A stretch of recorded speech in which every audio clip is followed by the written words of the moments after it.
Hello प्यारे विद्यार्थियों, कैसे हो आप सभी। आशा करता हूँ कि आप घर पे सभी स्वस्थ होंगे और अपनी पढ़ाई भी कर रहे होंगे। जैसा कि हम जानते हैं कि लॉकडाउन के बाद से ही आपकी पढ़ाई निश्चित रूप से कोई ना कोई इसमें रुकावट ज़रूर आई है और अलग अलग माध्यम से भी आप लोगों ने पढ़ने की कोशिश की होगी, जिसमें से एक माध्यम ये भी है अपना ऑनलाइन क्लासेस। और बच्चों, आज अपने इस क्लास के माध्यम से, इस चैनल के माध्यम से, चैनल का नाम है साइंस विद पवन, यानी कि माई सेल्फ पवन रेपस्वाल। जो मेरे को एक आवश्यकता महसूस हुई कि आपके लिए भी कुछ ना कुछ करना चाहिए इस चैनल के माध्यम से। इसलिए बच्चों, इस चैनल के माध्यम से हम लगभग बोर्ड जो क्लासें हैं, बोर्ड की क्लासें हैं, कक्षा 8, 10th और 12th, इनके जो साइंस के टॉपिक है, क्योंकि 12th में तो लगभग बायोलॉजी है पूरी, और उसके अलावा जो 8th और 10th है उसका जो RBSE बेस्ड सिलेबस है वो अपने इस चैनल के माध्यम से करेंगे। तो ज़्यादा अपने समय बर्बाद न करते हुए आज का जो टॉपिक है वो शुरू करते हैं। और आज का जो टॉपिक है वो अपने जनरल इंट्रोडक्शन ऑफ साइंस, यानी कि विज्ञान का सामान्य परिचय। क्योंकि बच्चों, हम जानते हैं कि परिचय से शुरुआत होती है। कोई ना कोई, किसी न किसी स्कूल में कोई भी टीचर आएगा तो वो लगभग शुरुआत कहाँ से करेगा? परिचय से करेगा, क्योंकि परिचय होना बहुत ज़्यादा ज़रूरी होता है। जैसे आज की पहले इंट्रो वीडियो में देख लो, मैंने अपना परिचय दिया कि माई सेल्फ पवन रेपस्वाल, अपने चैनल का नाम बताया। उसके अलावा धीरे धीरे क्लासें बढ़ेगी तो और भी ये परिचय होंगे, यानी कहीं ना कहीं से शुरुआत तो करनी पड़ती है। और ये ज़माना ही वैसे अपग्रेड होने का ही है, क्योंकि जो व्यक्ति अपग्रेड नहीं हो पाता वो समय के साथ में नष्ट हो जाता है। क्योंकि समय के साथ में चलना बहुत ज़्यादा ज़रूरी भी होता है। थ्योरी भी आप लोग कुछ पढ़ते होंगे, जैसे डार्विन की एक थ्योरी है कि जो जीव समय के साथ अनुकूलित नहीं हो पाता वो नष्ट हो जाता है, और जो समय के साथ में अनुकूलित हो जाता है वो जीवन के संघर्ष के लिए तैयार हो जाता है। तो बच्चों, तो आज अपने विज्ञान के सामान्य परिचय के अंदर ये जो टॉपिक है, विज्ञान का अर्थ, विज्ञान की परिभाषा, विज्ञान का वर्गीकरण, विज्ञान की विशेषताएं और वैज्ञानिक जो भारतीय वैज्ञानिक है उनके बारे में आज अपने इस इंट्रो क्लास के अंदर पढ़ेंगे। तो शुरुआत करते हैं अपने विज्ञान के अर्थ के साथ में। और आप सब जानते हैं कि कक्षा 6 से लेकर लगभग 12 तक, कंप्लीट 12 तक, विज्ञान की जो स्पेलिंग है किसी न किसी माध्यम में आती है। छोटे बच्चे शुरुआत में पर्यावरण की परिभाषा पढ़ते हैं, हमारे चारों ओर के आवरण को पर्यावरण कहते हैं। उसके बाद में छठी में उनका जो सामना होता है विज्ञान से ही होता है। शुरुआत में उनको स्पेलिंग भी याद कराई जाती है, कुछ बच्चों के वो स्पेलिंग याद भी नहीं हो पाती। कुछ बच्चे जो साइंस की स्पेलिंग में इतना मिस्टेक करते हैं कि कई बार साइंस को बेचारे सिंस लिखते हैं, क्योंकि भोले जीव होते हैं, मासूम से जीव होते हैं, भोले जंतु होते हैं।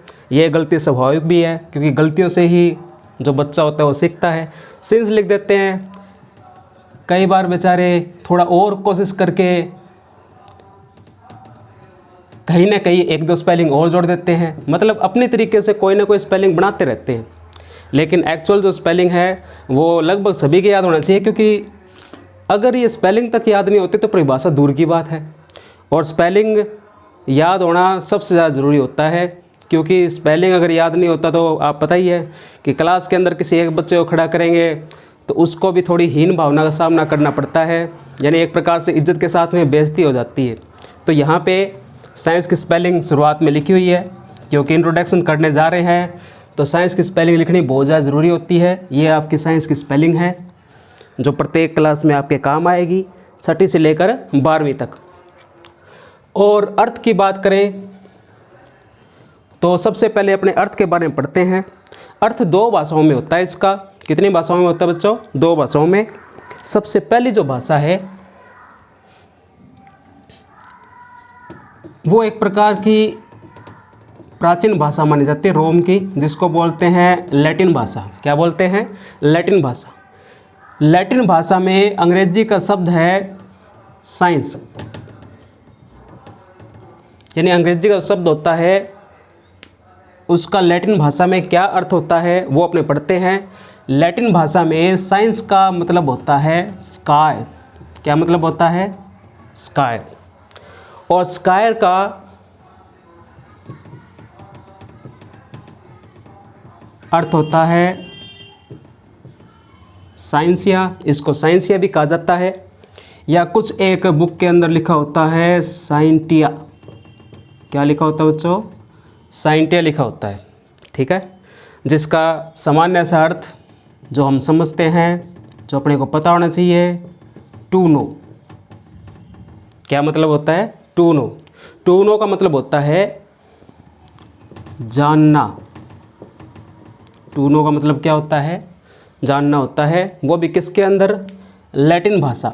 यानी पूछे कि लैटिन भाषा में साइंस का मतलब क्या होता है, तो आपको बस सीधा ये नाम लेना है कि साइंसिया बोलते हैं इसको, और साइंसिया का मतलब होता है टू नो, यानी कि जानना, जानकारी प्राप्त करना।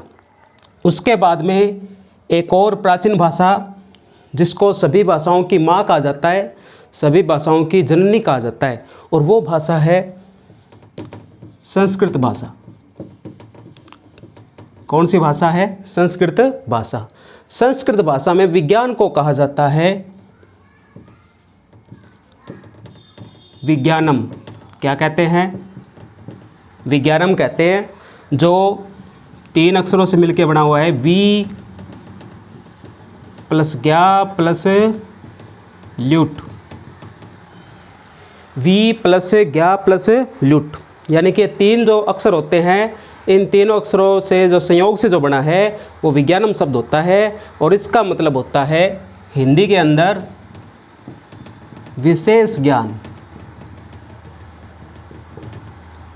विशेष ज्ञान यानी कि वो विषय जिसके अंदर विशेष ज्ञान प्राप्त किया जाता है या प्रदान किया जाता है, उसे कहते हैं विज्ञान। क्या कहते हैं? विज्ञान कहते हैं, ठीक है।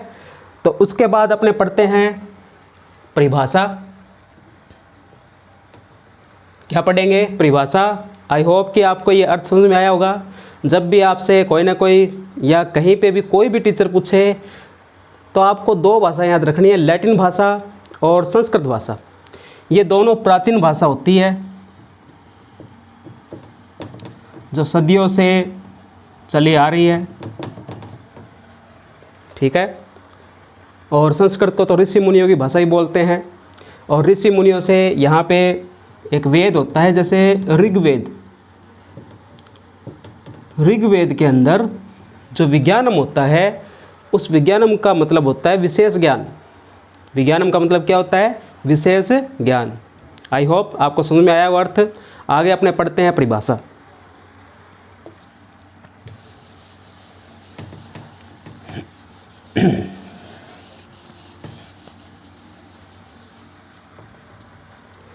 तो बच्चों, परिभाषा 2 प्रकार की होती है। वैसे परिभाषा अनेक प्रकार की होती है, लेकिन जब किसी बच्चे से कुछ पूछा जाता है परिभाषा, तो वो या तो बोलेगा ही नहीं, या फिर भाषा तोड़ मरोड़ के पेश करेगा आपके सामने। तोड़ मरोड़ के पेश करेगा तो उसको भी अपने एक्सेप्ट करना चाहिए, क्योंकि बच्चे के अपने विचार होते हैं। तो अपने यहाँ पे देखते हैं कि परिभाषा इसकी एक तो वो परिभाषा है जो अपने किताबों में लगभग होती है, ऑथेंटिक परिभाषा बोलते हैं इसको। ऑथेंटिक परिभाषा क्या होती है इसकी, वो देखो। क्योंकि विज्ञान का सीधा संबंध होता है प्रकृति से। किससे होता है? प्रकृति से होता है।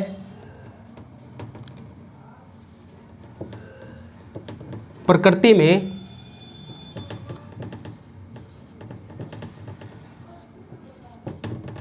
क्रमबद्ध अध्ययन, प्रकृति में क्रमबद्ध अध्ययन और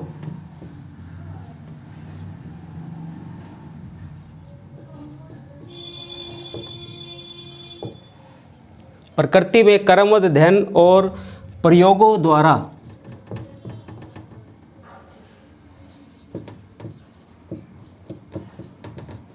अर्जित ज्ञान को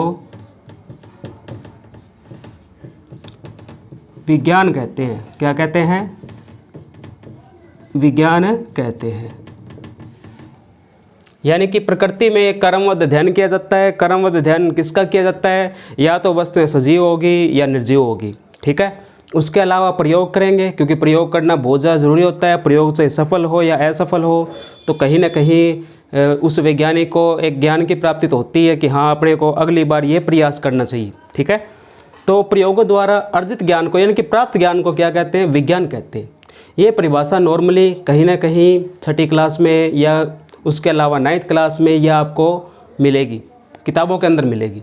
तो बच्चे क्या करते हैं कि इस परिभाषा को सीधा एक प्रकार से याद नहीं कर पाते, तो अपने तरीके से याद करते हैं, और अपने तरीके से याद करते हैं तो उनके लिए एक विशेष परिभाषा है। ये तो अपने ऑथेंटिक परिभाषा है, और नीचे वाली जो परिभाषा है वो अपने नॉर्मली परिभाषा है जो किसी भी बच्चे को आसानी से याद हो सकती है। तो वो परिभाषा है भौतिक संसार में, क्योंकि जिस संसार में मानव रहता है उसको बोलते हैं भौतिक संसार। भौतिक संसार में जो भी घटना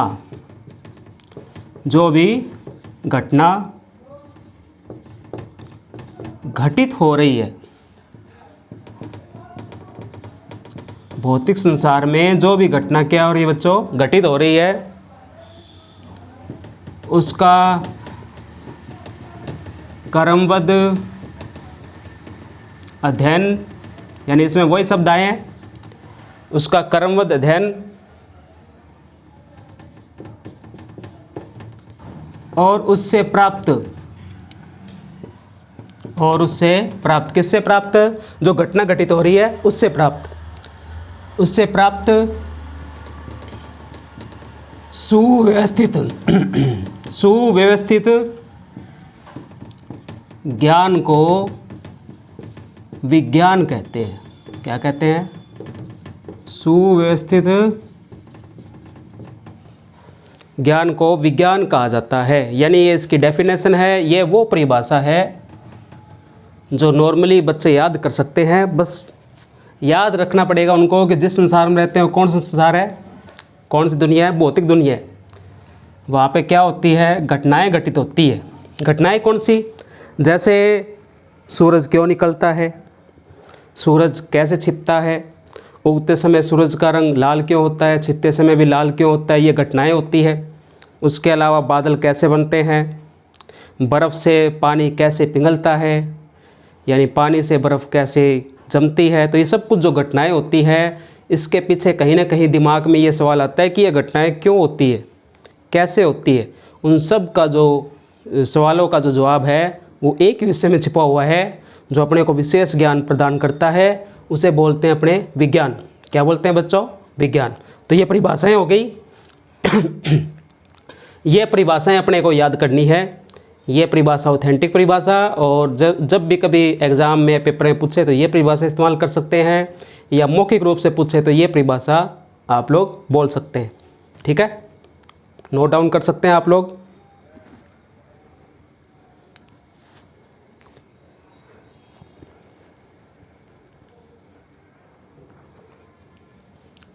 तो उसके बाद बच्चों अगला जो अपना टॉपिक है इसी के अंदर विज्ञान का वर्गीकरण। वैसे देखा जाए तो विज्ञान की जो शाखाएं होती है बहुत सारी होती है, 100 से ज़्यादा शाखाएं होती है विज्ञान की।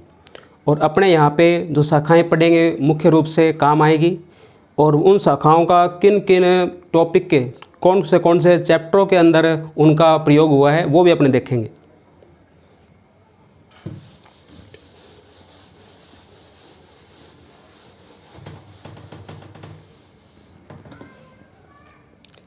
तो विज्ञान का वर्गीकरण यानी कि विज्ञान की शाखाएं, विज्ञान की शाखाएं। विज्ञान की शाखाएं पढ़ने से पहले हमको ये भी पता होना चाहिए, जैसे एक परिभाषा आपने थोड़ी देर पहले लिखवाई थी, जो ऊपर वाली ऑथेंटिक परिभाषा थी, उसमें प्रकृति का जिक्र किया गया था। तो प्रकृति के अंदर जो विज्ञान अपने पढ़ते हैं या विज्ञान की जो ज्ञान की प्राप्ति होती है उसको कहा जाता है प्राकृतिक विज्ञान। क्या कहते हैं बच्चों? प्राकृतिक विज्ञान। ठीक है, प्राकृतिक विज्ञान मुख्य रूप से 2 प्रकार का होता है। एक होता है भौतिक विज्ञान। एक क्या होता है? भौतिक विज्ञान, जिसमें निर्जीव वस्तुओं का अध्ययन किया जाता है, जिसमें निर्जीव वस्तुओं का अध्ययन किया जाता है। दूसरा होता है जीव विज्ञान। दूसरा कौन सा होता है बच्चों? जीव विज्ञान। नाम से पता लग रहा है जीव है तो उसमें जान होगी, जान यानी कि जिंदगी होगी, और जिंदगी जिन जीवों में होता है उनको बोलते हैं सजीव वस्तुओं का अध्ययन। सजीव वस्तुओं का अध्ययन यानी जिनमें कोशिकाएं होती है, जिंदगी होती है, जीवन होता है, वो होता है जीव विज्ञान। तो भौतिक विज्ञान को और उप शाखाओं में बांटा गया है, और वो उप शाखाएं कौन कौन सी है वो देखते हैं अपने। सबसे पहले है भौतिकी। भौतिकी को बोलते हैं अपने फिजिक्स। क्या बोलते हैं? फिजिक्स। यानी बुक में कई बार भौतिक विज्ञान के आगे भी फिजिक्स लिखा होता है, लेकिन ये इसकी शाखा होती है मुख्य, और ये इसकी एक प्रकार से उप शाखा होती है। ठीक है, भौतिकी यानी कि फिजिक्स, जिसमें भौतिक राशियों का मापन किया जाता है। उसके बाद रसायनिकी यानी कि रसायन विज्ञान, जिसको बोलते हैं केमिस्ट्री, जिसमें रसायनों का अध्ययन किया जाता है। अम्ल क्षार होते हैं, मोल संकल्पना होती है, परमाणु होते हैं, अणु होते हैं, जितनी भी विक्रियाएं होती है यानी कि बंधों का टूटना, बंधों का बनना, उन सब का अध्ययन किया जाता है एक विषय में, जिसको बोलते हैं रसायनिकी यानी कि केमिस्ट्री। अगला जो विषय है वो है भूगर्भिकी। भूगर्भिकी भूगर्भिकी को जियोलॉजी कहा जाता है, जिसमें भूमि की आंतरिक संरचना का अध्ययन किया जाता है। यानी कि जो आंतरिक शक्तियाँ होती है वो पृथ्वी पे क्या प्रभाव डालती है, जैसे भूकंप आते हैं, सुनामी आती है, उन सब का अध्ययन किया जाता है किसके अंदर? भूगर्भिकी के अंदर। अगली शाखा है खगोलिकी, जिसको बोलते हैं एस्ट्रोनॉमी। क्या बोलते हैं? एस्ट्रोनॉमी।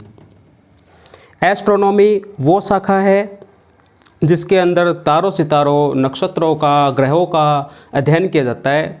यानी कि जो राशियाँ अपने कई बार देखते हैं कि अलग अलग नामों से अलग अलग राशियाँ होती है, उनका जो आकृति होती है उनका अध्ययन भी किया जाता है। राशियाँ पता है ये 12 प्रकार की होती है, सिंह है, कन्या है, तुला, मेष, ये मीन, कई राशियाँ होती है जिनका अध्ययन किया जाता है। उसके अलावा सौरमंडल का अध्ययन भी किसके अंदर किया जाता है? इसके अंदर किया जाता है। ठीक है, लास्ट एक और शाखा बच जाती है बच्चों, जो कुछ विद्यार्थियों के लिए बहुत ज़्यादा टेढ़ी खीर साबित होती है, गणित यानी कि मैथमेटिक्स। मैथमेटिक्स का सीधा संबंध विज्ञान से ही होता है, इसलिए कई बार मैथमेटिक्स को कहा जाता है mathematics is the sister of science. कारण क्या है? क्योंकि इसमें जो अपने कई रासायनिक सूत्र भी लिखेंगे या कोई न्यूमेरिकल भी करेंगे, सवाल भी करेंगे, तो उनमें कहीं ना कहीं गणित का, कहीं ना कहीं पूरी जगह गणित का प्रयोग होता है। जैसे अपने सूत्र की बात करते हैं, जैसे ये सूत्र है H2O। हम जानते हैं कि यहाँ पे हाइड्रोजन के कितने परमाणु हैं? 2 है। ऑक्सीजन का कितना है? 1 है, क्योंकि है ही 1। ठीक है, तो यहाँ पे ये जो नंबर लगे हुए हैं इससे ये पता लगता है कि यहाँ पे कितने परमाणुओं के जुड़ने से ये जल का जो अणुसूत्र है वो बना है। तो यहाँ पे किसका प्रयोग किया जाता है? गणित का ही प्रयोग किया जाता है, वो चाहे सूत्र हो या न्यूमेरिकल हो या कुछ भी इसके जो भाग होते हैं। यहाँ के pH जो मान होता है ना, pH मान अम्ल क्षार के अंदर, जो अपने पढ़ेंगे 10th के अंदर भी, अम्ल क्षार के अंदर pH जो मान होते हैं वो अलग अलग होते हैं, 2.4, 7.4, इस तरीके से मान होते हैं। तो वहीं पे भी जो पैमाना यूज़ होता है वो एक प्रकार से मैथमेटिक्स से होती है बच्चों। ठीक है, तो इतना नोट डाउन कर सकते हैं आप लोग।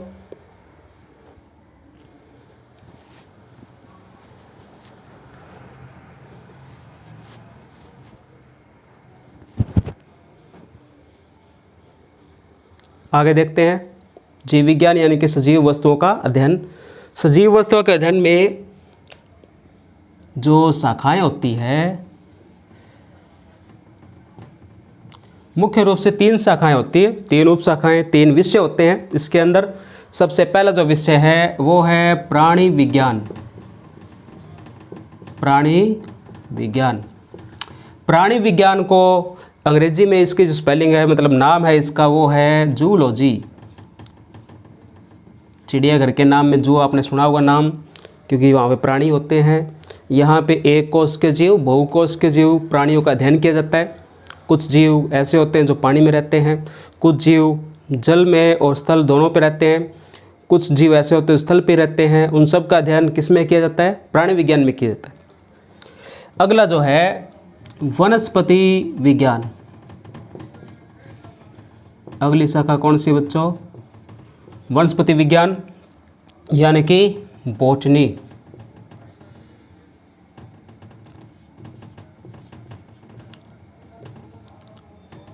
बॉटनी का जो अध्ययन किया जाता है, उस बॉटनी के अंदर शामिल होते हैं 1 वर्षीय, द्विवर्षीय, बड़े छोटे जो पेड़ पौधे होते हैं, उन पौधों का अध्ययन किया जाता है। इन दोनों के अंदर इनके जो वैज्ञानिक नाम होते हैं, जैसे अगर कोई जानवर का नाम होता है, जैसे मान लो कोबरा नाम है, कोबरा जो भारतीय नाग होता है, उसका वैज्ञानिक नाम होता है नाजा नाजा। अब ये द्विनामपत्ति होती है जो अपने बायोलॉजी में पढ़ेंगे, तो ये नाजा नाजा, इसके अंदर वैज्ञानिक नाम रखा गया है जो सभी। तो द्विनामपत्ति के अंदर अपने देखा था कि प्राणी विज्ञान, वनस्पति विज्ञान, इसमें द्विनामपत्ति का प्रयोग किया जाता है। और इसके अंदर जो कोबरा यानी कि भारतीय नाग का जो नाम था वो था नाजा नाजा। और वनस्पति विज्ञान के अंदर जैसे आम का नाम लेते हैं, आम का वैज्ञानिक नाम होता है मैंजीफेरा इंडिका। और उसके अलावा चिकित्सा विज्ञान, चिकित्सा विज्ञान वो शाखा होती है जिसके अंदर MBBS जैसी डॉक्टरों के लिए पढ़ाई होती है, यानी शरीर के जो आंतरिक अंग होते हैं उनके लिए भी पढ़ाई होती है, यानी कि एनाटॉमी वगैरह जो होती है, उसके दौरान चिकित्सा जो विज्ञान होती है उसके अंदर जो शरीर के आंतरिक अंग होते हैं उनका लगभग अध्ययन किया जाता है। यहाँ तक कि जो शरीर में हड्डियाँ जो होती है उसमें भी अलग अलग पार्टों के जो नाम होते हैं उन सब का अध्ययन एक ही शाखा के अंदर किया जाता है, और वो होता है चिकित्सा विज्ञान। और आजकल आपने देखा होगा कि कोरोना के इस महासंकट के अंदर जो भगवान है वो ऑफ ड्यूटी है और जो डॉक्टर है वो ऑन ड्यूटी है। तो ये चिकित्सा विज्ञान हो चुका है, ये सारी शाखाएं। उसके अलावा फिजिकल जो साइंस होती है, यानी कि भौतिक विज्ञान को फिजिकल साइंस कहा जाता है, और जीव विज्ञान को लाइफ साइंस या फिर बायोलॉजी भी कहा जाता है, क्योंकि ये दोनों पार्ट एक ही शाखा के, जिसको बोलते हैं प्राकृतिक विज्ञान, यानी कि नेचुरल साइंस। क्या बोलते हैं बच्चों इसको? Natural science. तो ये सारा वर्गीकरण विज्ञान का है। विज्ञान की इतनी सारी शाखाएं होती है और इन विशेष शाखाओं के अंदर इन सब का अध्ययन किया जाता है। अपने 10th के हिसाब से बात करें तो 10th के अंदर आपसे जो लगभग एक first lesson, second lesson, third lesson, fourth lesson, यानी 1 से 4 जो लेसन है उसमें लगभग जो अध्ययन होगा वो इसके अंतर्गत होगा प्राणी विज्ञान। कुछ एक पार्ट मेडिकल साइंस का भी होगा एनाटॉमी के हिसाब से देखा जाए तो। उसके अलावा भौतिक विज्ञान के लेसन भी होंगे, जैसे विद्युत धारा है, कार्य है, शक्ति है, ऊर्जा है, प्रकाश है, इन सब का अध्ययन फिजिक्स के अंतर्गत करेंगे। उसके अलावा केमिस्ट्री में पढ़ेंगे अपने अम्ल क्षार, आवर्त सारणी, और आवर्त सारणी के अलावा जो रासायनिक अभिक्रियाएं होती है, संयोजन, वियोजन, विस्थापन, द्विविस्थापन, इन सब का जो अध्ययन करेंगे वो अपने केमिस्ट्री के अंदर करेंगे। अगला जैसे जियोलॉजी है, जियोलॉजी के दौरान अपने पृथ्वी की आंतरिक संरचना पढ़ेंगे। आपको पहले ही बता चुके हैं इसके बारे में कि पृथ्वी की आंतरिक संरचना में जैसे आंतरिक शक्तियों के बारे में पढ़ेंगे, भूकंप है, सुनामी है, तो ये सब जियोलॉजी के दौरान पढ़ेंगे। खगोल की यानी कि एस्ट्रोनॉमी, जीवन की उत्पत्ति किस प्रकार हुई, क्या क्या सिद्धांत दिए गए, ओपेरिन ने क्या सिद्धांत दिया, और आइंस्टाइन के अनुसार बिग बैंग थ्योरी होती है वो क्या होती है, इन सब का अध्ययन अपने इस शाखा के दौरान पढ़ेंगे एस्ट्रोनॉमी। इसमें इससे संबंधित लेसन भी होंगे। अगला जो मैथ है आपको बता ही दिया कि न्यूमेरिकल में काम आता है। न्यूमेरिकल इन लेसनों के होंगे, कुछ लेसनों के, और जिनके अपने सवाल कराएंगे।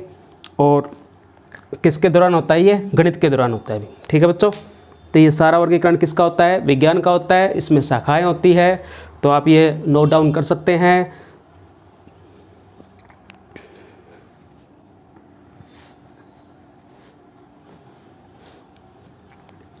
हाँ तो बच्चों, इसके अलावा भी कुछ और शाखाएं होती है, वो अपने देख लेते हैं कि कौन कौन सी शाखाएं होती है।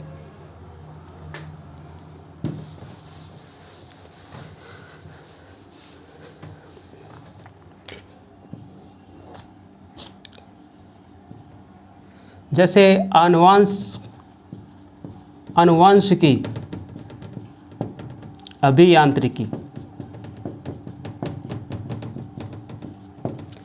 इस शाखा के दौरान लगभग वंशागत लक्षणों का अध्ययन किया जाता है, यानी एक पीढ़ी से दूसरी पीढ़ी में जो लक्षण संचरित होते हैं, जो जाते हैं, उनका अध्ययन किया जाता है। आनुवांशिकी, अभियांत्रिकी, यानी कि मेंडल ने जो प्रयोग किए थे वो प्रयोग किसको लेके किए थे? उद्यान मटर को लेके किए थे। ठीक है, तो इन सब का अध्ययन किस में करते हैं? आनुवांशिकी, अभियांत्रिकी। उसके अलावा कंप्यूटर साइंस,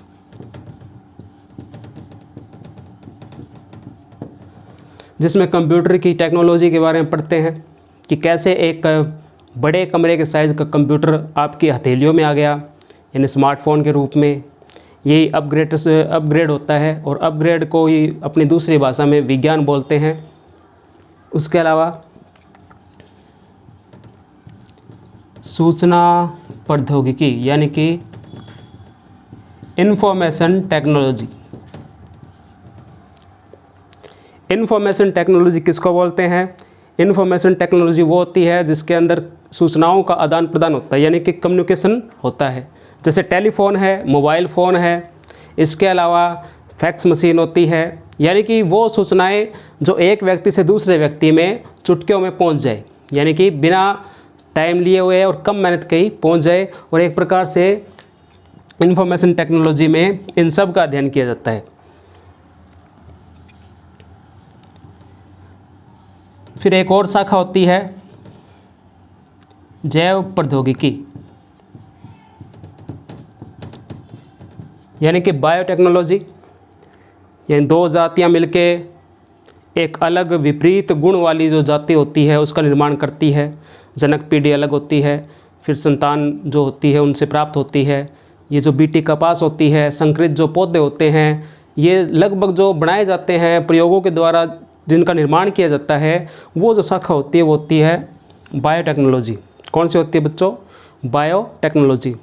और इससे संबंध होता है सेल बायोलॉजी का, डीएनए से आरएनए बनना, आरएनए से डीएनए बनना, इन सब का निर्माण होता है। ट्रांसलेशन होता है, ट्रांसक्रिप्शन होता है, ये सब अपने बायोलॉजी के अंदर पढ़ेंगे। तो ये इसको बोलते हैं अपने बायोटेक्नोलॉजी। तो ये विज्ञान की विशेष शाखाएं होती है जिसका अपने अध्ययन कर चुके हैं और विस्तार से अध्ययन करेंगे अपने अगली क्लासों में। तो ये वर्गीकरण हो चुका है।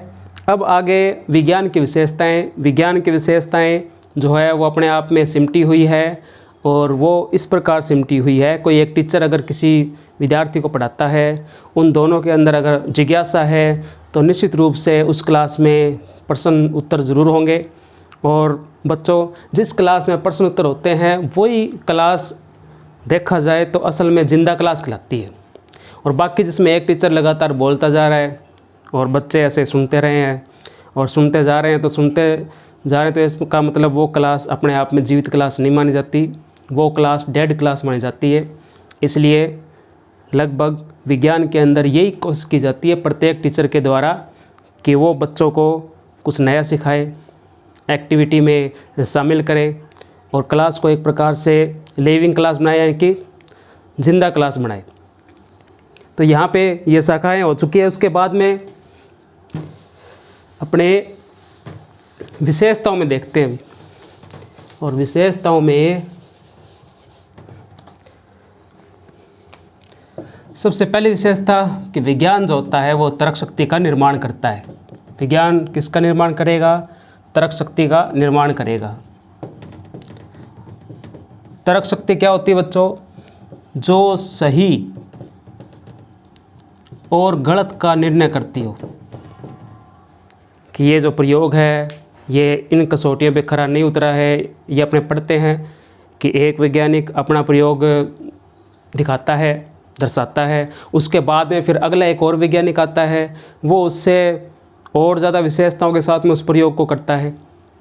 परमाणु वाले अपने जो लेसन है उसके अंदर देखते हैं, शुरुआत होती है कुछ जॉन डाल्टन से, उसके बाद में फिर और वैज्ञानिक आते हैं, अलग अलग क्षेत्रों में काम करते हैं। जे थॉमसन है, ठीक है, इलेक्ट्रॉन की खोज करने वाले, नाभिक के बारे में बताने वाले रदरफोर्ड है। यानी ये जो वैज्ञानिक होते हैं ये दूसरों के प्रयोगों से लगभग असंतुष्ट होते हैं, या तो समर्थन करेंगे या फिर उनके आलोचक होते हैं। तो एक प्रकार से सही गलत करने की जो क्षमता होती है ना, उसे ही बोलते हैं तर्क शक्ति। क्या बोलते हैं? तर्क शक्ति। यही बात गणित के साथ में भी लागू होती है। गणित में भी लगभग प्रमेय सिद्ध करते हैं, उसमें कोई ना कोई कमी आती है तो फिर एक और गणितज्ञ आता है, उस प्रमेय को सिद्ध करके दिखाता है। तो ये एक प्रकार से होती है तर्क शक्ति, जिसका सीधा संबंध होता है हमारे मस्तिष्क यानी कि दिमाग से। ठीक है। अगला जो विज्ञान होता है उसको एक चीज़ बहुत ज़्यादा पसंद होती है, सत्य। यानी कि जो सत्य होती है वो एक प्रकार से विज्ञान की आत्मा होती है। विज्ञान की आत्मा किसको माना गया है? सत्य यानी कि ट्रूथ को। और जितने भी प्रयोग होते हैं उनको सत्यता की कसौटी पे खरा उतरना पड़ता है, क्योंकि ज़रूरी भी है। प्रयोग के दौरान जो निष्कर्ष निकलता है उसमें भी ये पता लगाते हैं कि ये प्रयोग कितना सही साबित हुआ है, सफल साबित हुआ है। असफल साबित होगा दोबारा से फिर से कोशिश शुरू कर दी जाती है। तो यहाँ पे विज्ञान की जो आत्मा होती है वो क्या होती है? सत्यता होती है। उसके बाद में सबसे खास विज्ञान पढ़ने वाला और विज्ञान पढ़ाने वाला, जिसके अंदर ये सबसे खास बात होगी जिज्ञासा। जिज्ञासा मतलब एक प्रकार से वो क्रिएटिविटी को जन्म देती है।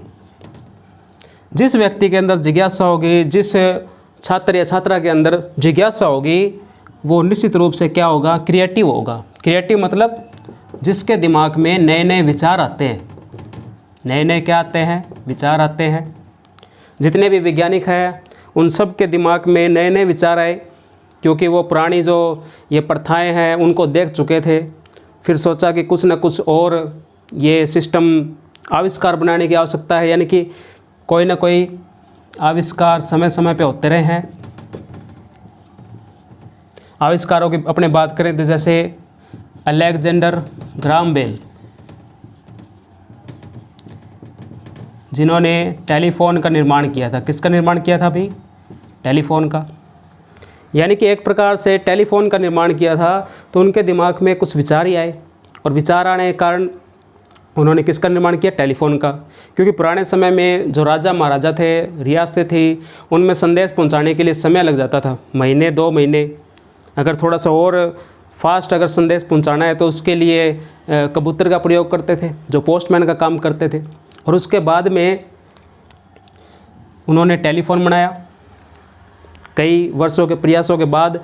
और टेलीफोन बनाने के बाद किसी न किसी व्यक्ति को और विचार नहीं आया होगा, क्योंकि जिज्ञासा उनके मन में पहले से होती है वैज्ञानिकों के। और विचार आने के बाद में उसने बना दिया मोबाइल फ़ोन, क्योंकि उसको ज़रूरत महसूस हुई क्यों ना ऐसा फ़ोन बनाया जाए जिसमें तार की आवश्यकता ना हो, व्यक्ति कहीं पे भी जाके बात कर ले। मोबाइल फ़ोन बना दिया। मोबाइल फ़ोन के बाद में ये आवश्यकता महसूस हुई क्यों ना इसे और अपग्रेड करें।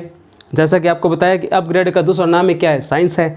और मोबाइल फ़ोन बनाने के बाद में आपके हाथों में जो कंप्यूटर है, पॉम टॉप कंप्यूटर जिसको बोलते हैं स्मार्टफ़ोन, यानी स्मार्टफ़ोन भी बनाए जाने लगे। ठीक है। तो मतलब टेलीफोन अपग्रेड होता रहा और बाद में जाके किस पे आ गया? स्मार्टफ़ोन पे आ गया। और आप आजकल देखते हैं कि ऑनलाइन जो क्लासें होती है उसमें ये जो ब्लैक बोर्ड है वो लगभग सिमटता जा रहा है। हालांकि इसका संबंध तो बहुत ही पुराने समय तक रहेगा। और उसके बाद में ये वाइट बोर्ड इसका इस्तेमाल होता जा रहा है। और इससे और अपग्रेड की बात करें तो आपने देखा होगा प्रोजेक्ट क्लासें लगती है जिसमें एक बड़ी स्क्रीन होती है और यहाँ पे जो भी लिखा जाता है उसमें मार्कर की आवश्यकता नहीं होती। एक्सटेंसिल टाइप का पेन होता है जिसके अंदर अलग अलग कलर के अंदर अक्षर लिखे जाते हैं। तो ये मतलब एक प्रकार से क्या है भाई, अपग्रेड है। क्या है, अपग्रेड। क्योंकि अपग्रेड जो होगा समय के साथ जो चलेगा वही एक प्रकार से संघर्ष कर सकता है, जो समय के साथ नहीं चलता वो संघर्ष बिल्कुल भी नहीं करेगा। ऐसी थ्योरी भी अपने विज्ञान के अंदर। तो अपग्रेड यहाँ पे हुआ है, और अपग्रेड का सीधा संबंध होता है जिस व्यक्ति के अंदर जिज्ञासा होगी वो कहीं ना कहीं नए नए विचार जरूर लाएगा, और जिज्ञासा जिसके अंदर समाप्त हो जाए तो समझ लो उसका अंत है, उसकी क्रिएटिविटी भी क्या हो जाएगी, गायब हो जाएगी, नहीं चलेगी बिल्कुल भी। उसके बाद अपने बात करें तो एक टीचर और स्टूडेंट के बीच में विज्ञान के प्रति क्या संबंध होता है कि विज्ञान पढ़ाने वाला, विज्ञान पढ़ने वाला दो चीज़ों को बिल्कुल भी पसंद नहीं करेंगे। पहली चीज़, वो दिखावा पसंद नहीं करेंगे, बिल्कुल भी दिखावा बिल्कुल भी पसंद नहीं करेंगे कि टीचर ने कोई ऐसे ही दो चार बात फालतू ऐसे बोल दी कि हाँ भाई अपनी तैयारी कर लो, अपना जो भी जीवन जीना है जी लो, धरती ख़त्म हो जाएगी अगले साल तक। आपने देखा होगा न्यूज़ अप्रैल के अंदर भी कुछ न कुछ बोल रहे थे कि धरती ख़त्म हो जाएगी, कोई ना कोई एस्टेरॉयड टकराएगा। तो वो दिखावा पसंद बिल्कुल नहीं करेंगे। अगर टीचर कोई बात बोल रहा है तो उसके साथ में प्रूफ मांगेंगे कि हाँ आप जो बात बोल रहे हो आप ये बताओ कि आपने ये बात कहाँ से पढ़ी है, इसका सोर्स क्या है, इसका स्रोत क्या है। और दूसरी जो चीज़ पसंद नहीं करेंगे वो है झूठ, क्योंकि दिखावा जहाँ पे होगा वहाँ पे झूठ भी होगा। झूठी बातें, आडंबर, ये जो विद्यार्थी होते हैं पसंद नहीं करेंगे, यहाँ तक कि टीचर भी पसंद नहीं करेंगे कि कोई भी विद्यार्थी झूठ बोले। ठीक है, तो ये सारी जो विशेषताएं होती है ना, ये विशेषताएं वैसे भी कम पड़ती है, क्योंकि ये जो विज्ञान विशेषताएं होती है इसकी कोई सीमा नहीं होती, बहुत सारी सीमाएं होती है और कोई सीमा नहीं भी होती। और बहुत सारी सीमाओं को लेकर अगर बात करें तो अपने बहुत सारी सीमाओं के अंदर बस यही सीमा आती है भी, यानी बहुत सारी सीमाएं अगर ये ख़त्म हो गई तो वो सीमाएं भी ख़त्म हो जाती है। ठीक है, तो जिज्ञासा जन्म देती है किसको, क्रिएटिविटी को। क्रिएटिविटी आ गई तो समझ लो आविष्कार भी होंगे और साथ में खोजें भी होंगी। कुछ लोग खोज और आविष्कार को एक ही समझते हैं, लेकिन खोज अलग होती है। खोज छिपी हुई वस्तुओं को ढूंढने की क्षमता, और आविष्कार नए नए विचारों को एक प्रकार से किसी न किसी भौतिक वस्तु के रूप में ढालने की क्षमता होती है। ठीक है, जैसे खोज की बात करें तो अपने एक वैज्ञानिक था जिसके सिर पे गिरा था सेब, उसने खोज किसकी की थी, गुरुत्वाकर्षण की। कौन था वैज्ञानिक, वो न्यूटन। यानी उसके दिमाग में वैसे विचार आए, लेकिन उसने उस छुपी चीज़ को ढूंढ के निकाला, उसने खोजा, प्रयोगों के द्वारा उसने एक प्रकार से उसको साबित किया, तब जाके ग्रेविटेशन यानी कि गुरुत्वाकर्षण बल की खोज हुई थी। उसी प्रकार एक गडरिया जो लड़का था उसने भी चुंबक की खोज अनजाने में कर दी थी। वो भी एक छोटी सी कहानी है, वो 6ठी क्लास के अंदर, नहीं पढ़ी तो पढ़ाएंगे आपको। उसके अलावा ये सारी विशेषताएं किसकी है भी, विज्ञान की विशेषताएं। और आज अपने आखिरी टॉपिक पढ़ते हैं, ज़्यादा टाइम न लेते हुए, वैज्ञानिक यानी कि भारतीय वैज्ञानिक।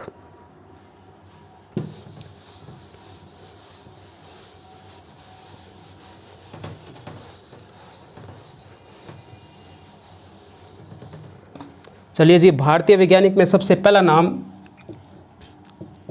डॉक्टर APJ अब्दुल कलाम।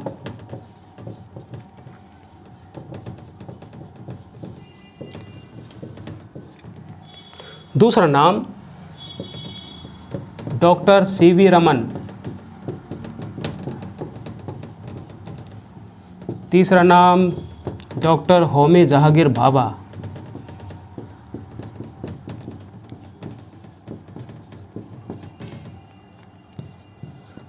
चौथा नाम doctor Salim Ali.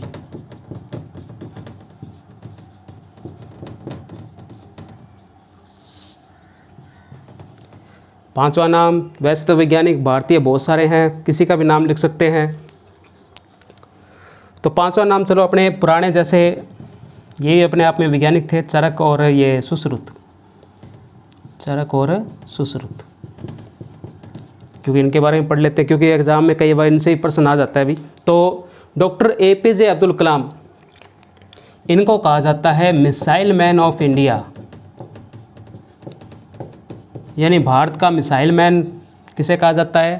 Doctor APJ Abdul कलाम को कहा जाता है। कारण क्या है कि उन्होंने मिसाइलें जो है उनका निर्माण किया था, प्रक्षेपित भी की थी, और वो जो मिसाइलें हैं जैसे पृथ्वी, अग्नि, त्रिशूल, नाग और आकाश। गरीबी में पले बड़े वो वैज्ञानिक जिन्होंने अखबार बांट बांट के अपनी जो शिक्षा है वो किसी न किसी तरीके से पूरी की थी। उसके बाद में भारत के 11वें राष्ट्रपति भी बने थे, इसरो में योगदान भी दिया था। तब जाके इन्होंने अपनी जो कड़ी जो सफलता है, जो कड़ी जो मेहनत है, उससे अपनी जो सफलता प्राप्त की है, उसका सीधा सा एक उपनाम उनको दिया गया, मिसाइल मैन। कारण क्या था? इन्होंने ये मिसाइलें बनाई थी। ठीक है, इनके बारे में विस्तार से पढ़ेंगे, इनके कुछ विशेष विचार, इनके कोट, और इन्होंने किससे प्रेरणा लेके ये कार्य किया था। डॉक्टर CV रमन, इनका पूरा नाम है डॉक्टर अबुल पाकिर जैनुलाब्दीन अब्दुल कलाम, और ये है डॉक्टर चंद्रशेखर वेंकट रमन, जिन्होंने रमन प्रभाव की खोज की थी। रमन प्रभाव के उपलक्ष्य में ही बनाया जाता है प्रत्येक वर्ष भारत के अंदर विज्ञान दिवस। रमन प्रभाव का सबसे आसान और सबसे सरल उदाहरण है, जैसे आकाश का रंग नीला क्यों होता है, उन्होंने कारण बताया था। प्रकीर्णन जैसी कुछ घटनाएं होती है, और उसके अलावा जो ये समुद्र का जो पानी होता है उसका रंग भी नीला क्यों होता है, ये भी घटनाएं किस प्रभाव के दौरान बताई थी? रमन प्रभाव के दौरान। ठीक है, रमन प्रभाव की खोज की थी, पुरस्कार मिला था। पुरस्कार दुनिया का सबसे बड़ा पुरस्कार माना जाता है, नोबेल पुरस्कार। नोबेल पुरस्कार मिला था, उसी दिन विज्ञान दिवस मनाया गया। अब आपके लिए एक जो प्रश्न है वो अगले क्लास के लिए मैं पूछ रहा हूँ कि विज्ञान दिवस कब मनाया जाता है? विज्ञान दिवस कब मनाया जाता है वो तारीख आपको बतानी है अगली क्लास के अंदर। ये आपसे प्रत्येक क्लास के अंदर 2 वीडियो पूछेंगे, 2 क्वेश्चन पूछेंगे। 2 क्वेश्चन, एक तो होगा नॉन क्वेश्चन जो किताब में से होगा, और एक होगा अननोन क्वेश्चन जो out of the text book से होगा, यानी कि किताब से बाहर। क्योंकि ज़रूरी भी होता है, क्योंकि थोड़ी देर पहले आपको बताया भी था कि विशेषता के अंदर जिज्ञासा जो है वो होनी चाहिए। जिज्ञासा जिसके अंदर होगी ऑटोमेटिक क्रिएटिविटी भी आएगी, और जिज्ञासा अर्जित नहीं करते, वो पहले से मौजूद होती है, या फिर किसी के विचारों से प्रभावित होकर वो व्यक्ति जिज्ञासु बनता है, या फिर पहले से क्या होता है? जिज्ञासु वंश होता है। चलो जी, अगला देखते हैं डॉक्टर होमी जहांगीर भाभा। डॉक्टर होमी जहांगीर भाभा ने परमाणु जो क्षेत्र उसमें बहुत बड़े काम किए थे। परमाणु रिएक्टरों की स्थापना की थी, जर्लिना साइरस, अप्सरा। तो इनको कहा जाता है भारतीय परमाणु विज्ञान का पिता। भारतीय परमाणु विज्ञान का पिता किसे कहते हैं भाई? डॉक्टर होमी जहांगीर भाभा को। ठीक है, अगले जो वैज्ञानिक है डॉक्टर सलीम अली। पक्षियों के प्रति इनका बहुत ज़्यादा लगाव था। Birdman of India, Birdman of India इन्हें कहा जाता है, क्योंकि पक्षियों की अलग अलग प्रजातियों की जानकारी इनको बहुत ज़्यादा थी। अब जिस चीज़ के प्रति लगाव होता है उसके प्रति जानकारी तो सिंपल सी बात है, होनी भी चाहिए। तो बर्डमैन ऑफ इंडिया किसे कहते हैं? डॉक्टर सलीम अली को। और इन्होंने, इनकी आत्मकथा थी the fall of A sparrow, जिसके दौरान उन्होंने जो अपनी पक्षी के प्रति अपार जो प्रेम है वो दर्शाया था कि कौन कौन से पक्षियों की पहचान की थी, गौरैया की पहचान की थी, वो सब जो है डॉक्टर सलीम अली ने दर्शाया है। इसलिए उनको क्या बोलते हैं? बर्डमैन ऑफ इंडिया, यानी भारत का पक्षी वैज्ञानिक। अंत में अपने 2 प्राचीन वैज्ञानिक आते हैं अभी, चरक और सुश्रुत, इनके बारे में विस्तार से अपने पढ़ेंगे। चरक का मतलब होता है चलना फिरना। चरक का मतलब क्या होता है? चलना फिरना। क्योंकि ये लोगों का इलाज करते थे और इनका मानना था कि बीमारी से इलाज से बेहतर है कि बीमारी से क्या किया जाए? बचाव किया जाए, क्योंकि बचाव करेंगे तो वो बीमारी होगी भी नहीं। एक प्रकार से ये प्राचीन चिकित्सक थे और साथ में लोगों को ज्ञान भी देते थे। इसलिए वो लोगों के घरों में जा जा के एक प्रकार से उनका इलाज करते थे और साथ में ये सलाह देते थे कि अपने खान पान में थोड़ा बदलाव करें, अपने रहन सहन तौर तरीक़ों में बदलाव करें, ताकि आप लोगों को ये बीमारी दोबारा भी ना हो, और हो सके तो इलाज से बेहतर उसका क्या करें? बचाव करें। अगले जो वैज्ञानिक है इनका नाम है सुश्रुत। सुश्रुत को कहा जाता है प्लास्टिक सर्जरी का पिता। प्लास्टिक सर्जरी का पिता किसे कहते हैं? सुश्रुत को कहा जाता है। यानी कि कटी हुई नाक, जो आजकल ये शल्य चिकित्सा इसको बोलते हैं, ये सर्जरी की जाती है। इनका मुख्य रूप से जो ज्ञान प्रदान करने वाले थे वो थे सुश्रुत, इसलिए इनको क्या बोलते हैं? प्लास्टिक सर्जरी का पिता। यानी कि इन्होंने अपनी जो किताब थी सुश्रुत संहिता, ये निर्माण किया था। उसके अंदर ही लगभग 101 जो उपकरण होते हैं चिकित्सा क्षेत्र में इस्तेमाल किए जाते हैं, उन सब की जानकारी उन्होंने उसमें दी थी। और आज जितने भी ऑपरेशन होते हैं, उन जितने उपकरण इस्तेमाल किए जाते हैं, औजार इस्तेमाल किए जाते हैं, उन सब की जो जानकारी प्रदान करने वाले वैज्ञानिक कौन थे? सुश्रुत थे। कौन थे अभी? सुश्रुत। इसलिए इनको क्या कहा जाता है? प्लास्टिक सर्जरी का पिता। ठीक है, तो ये सारे वैज्ञानिक हम लोगों ने पढ़े हैं बच्चों। Doctor APJ Abdul Kalam, doctor CV Raman, doctor Homi Jakir Baba, doctor Salim Ali और चरक और सुश्रुत। आई होप कि ये आपको क्लास अच्छी लगी होगी और अगली बार इससे भी बेहतर आपको क्लास में जितने भी टॉपिक होंगे वो कराए जाएंगे। और इस क्लास को, इस पहले वीडियो को, इस इंट्रो वीडियो को, इंट्रो क्लास को लाइक करें, शेयर करें और कमेंट में सजेस्ट करें, सुझाव दें कि आगे किस प्रकार से इस वीडियो को अच्छा बना सकते हैं। इस समय उसके साथ ही आपसे प्रश्न पूछा जा रहा है कि इंटरनेशनल साइंस डे कब मनाया जाता है, यानी कि अंतर्राष्ट्रीय विज्ञान दिवस कब मनाया जाता है। तो ठीक है बच्चों, मिलते हैं अगली क्लास में। तो स्वस्थ रहें, अपने घर पे रहें और लगातार पढ़ाई करते रहें। Take care.